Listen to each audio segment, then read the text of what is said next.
Эркектер көрүп аткан болсо, өчүрбөгүлө и до конца көрүп койгула. Андролог деген врач. Кайсы врач деп сурашат да көптөрү.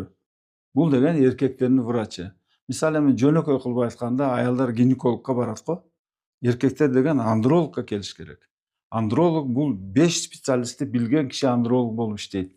Бул неврология, психология, сексология, урология и эндокринология. Ушул илимдер деген бирге болуп туруп андролог жакшы карайт, жакшы диагноз коет, анан лечение кылат. Андрологдорго эркектер каттайт.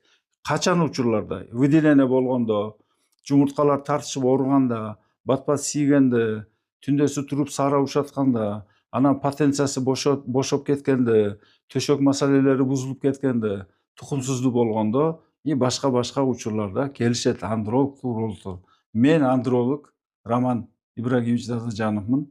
40 жылдан бери иштейм. Бизге жазылып келгиле. Кээ бир керде көрүнүп койгула профилактический. Жаман болбойт. Келгиле, сүйлөшөбүз, коркпогула. Биякта деген эчтеке оорутпайт. Жакшы лечение кылышка аракет кылабыз. Ушу менен бөлүшүп коеюн дедим. Оорубагыла, ден соолукта болгула.